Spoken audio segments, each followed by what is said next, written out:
So, Adam, we were toying with what to call this episode. And Mhm. so the working title is Everything an IoT Executive Should Know About Branding, but is Too Afraid to Ask.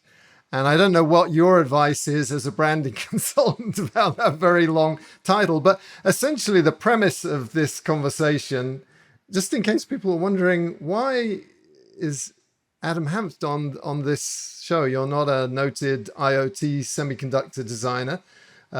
You're an amazing branding person who's advised politicians, some of whom became presidents of their respective countries, to major CPG brands. But in on this show, we try to assist solution designers realize the vision that they have for bringing digital and physical worlds together. And one of the things that I have learned is that you can have the best technology in the world, but unless you can get people to use it, it's kind of pointless. So, do you think, other than being a ripoff of a Woody Allen title, everything an IoT executive should know about branding, but is too afraid to ask, is that a reasonable? How would you critique that?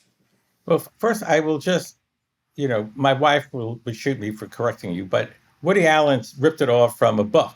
There was a very popular book in the 70s, Everything You Always Want to Know About Sex, but Were Afraid to Ask, by, I think, Dr. David Rubin, his name was. And then Woody Allen licensed it or whatever. So I don't think there's any category that can evade the need to brand itself, either as a category itself, and you have trade associations doing that all the time, right?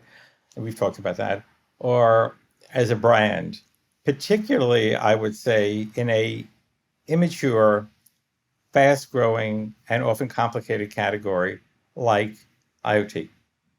So, one of the things that we sort of collective we have learned over the years about branding has a lot to do with what behavioral psychology tells us, which is we are sort of wired, the fast brain, slow brain. So basically, it was categorized by Daniel Kahneman, and I forgot I was Tversky, who's they wrote a book called Fast Brain, Slow Brain, but they did a huge amount of research before, and Dan won a Nobel Prize for it. Um, so the idea is that we evolved with a amygdala, a fast brain that tells us the tiger is there, go the other way, and a slow brain, the rational brain, the prefrontal cortex, which is where executive function lies.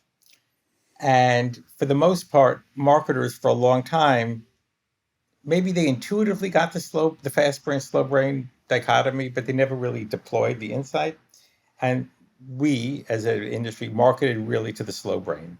So all the concept testing that has been done over the years, and all the focus groups, and all the other marketing where you ask people something, that's the slow brain at work, and that's not exactly how people make decisions. People make decisions based on the fast brain and the associations of the fast brain. So when you understand that, then you say, okay, the brand is really important because it makes that instant connection with the fast brain and what the psychologists call all the neural networks and neural associations around it. So if I said to you, particularly, Nike, Marlboro, Apple, your fast brain connects it, and then those are really deep imprints. An example of that is they've done some work with Apple that's really interesting. So they took three groups of people and they showed them the Apple logo, not just the Apple. And then they had them do a task that measured creativity. And there are tasks psychologists use to measure creativity. And they saw, so the three groups were exposed as follows. One saw the Apple logo on a level of consciousness that was long enough to register. One saw it so fast, second group, that it was subliminal, but it registered unconsciously. And the third group didn't see it at all. So the third group performed sort of at the baseline for the creativity test. The first group, the one that saw it and registered it, performed at the highest level. And then the group that saw it unconsciously still performed above the norm, above the baseline. So the theory is, and it's just that there's something about all the advertising that Apple did and all the associations with creativity, with Think Different, the inspirational marketing, the brand, the inspiration of the brand actually inspired and encouraged people to think more creatively. So it shows you the power of a brand and and the importance of communicating to the fast brain as well as the slow brain. And Apple does both. You know, the Mac versus PC commercials were slow brain. It was like we do this, they do that. They don't do this, we do that. It was classic side by side comparison. But it was in the context of going back to the 1984 commercial, all the branding that had been done to make Apple sort of the inspirational brand that got people to rise to new heights of creativity and imagination. And you see it now, shot on the iPhone 12, shot on the iPhone 11, whatever it is, all those huge billboards that you see all over. They're not telling you how many pixels are in the camera or what the resolution of the lens is. And all the reviews, or a lot of them anyway, say, oh, the Google phone is better, or whatever, or the Android phone, or the Samsung lens is better. It doesn't matter because the power of that imagery of that brand is so great. So getting back to this category that's so new, it's really a land grab. Nobody owns that brand space yet.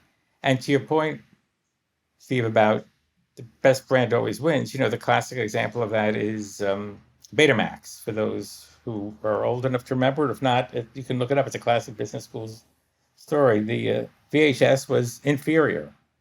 The resolution of the Sony product was better. I think it played longer. It had a whole host of benefits. But they couldn't convince the consumer, or for that matter, the studios, to kind of release on the better platform. So it disappeared and VHS became the platform. So if you're, and you know, so I think the truth still holds, the heuristic still holds. If you're in a platform business where you need to build an ecosystem like you did back then, hasn't changed really. You need to recognize the power of the brand, not to ignore the superiority, the importance of superiority. But a lot of times, startups in tech are the vision of product people, which makes perfect sense. That's what they do. That's where the breakthroughs come from. And there's often, I don't want to say a dismissal, but there can be, of the sizzle, right? Oh, that's just marketing. Like, there's a belief that the best brand or best technology always wins. And it's just not the case. But it's understandable. And the more enlightened founders recognize that, I think more and more we're seeing it, and they're bringing in branding earlier in the process so that they can have the advantages of that discipline, that skill, sitting side by side with product.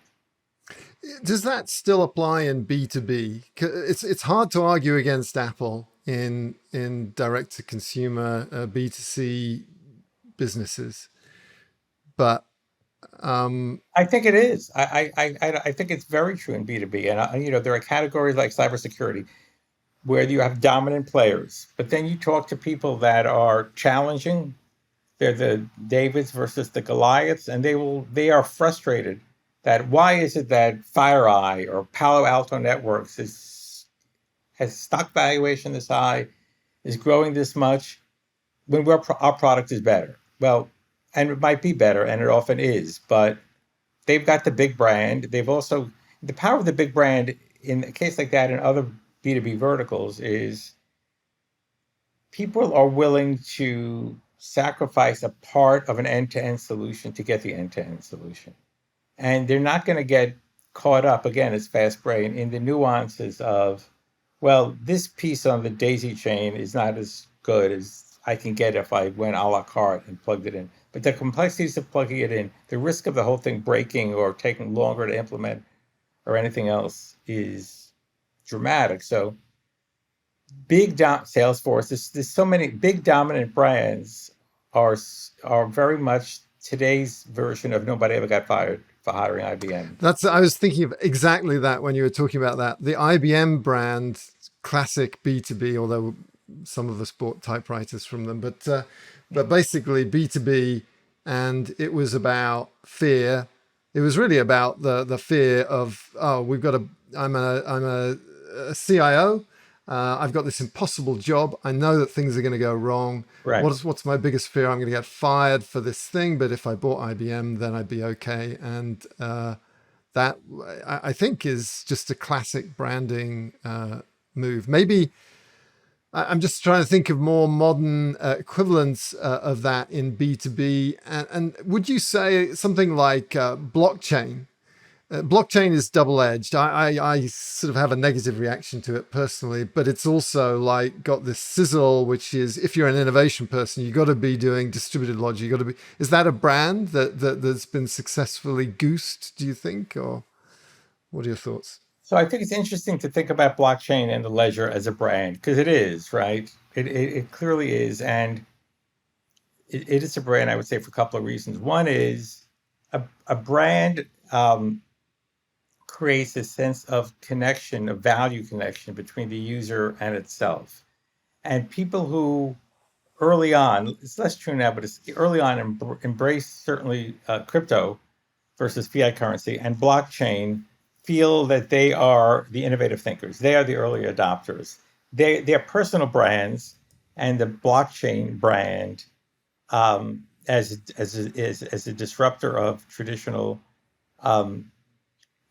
data capture, data storage, are consistent, right? So I feel that blockchain has succeeded in starting as sort of the operating system for crypto, and now has become a brand unto itself and as a technology. So as you hear Jamie Dimon and people like that or talk about we're going to be moving to blockchain, when you hear Powell, at the Fed talk about we're going to be looking at blockchain and not dismissing it. And then when you have the Chinese against it, certainly against crypto, sort of depositioning it, and then look who's against it, people who want to have a lockdown economy.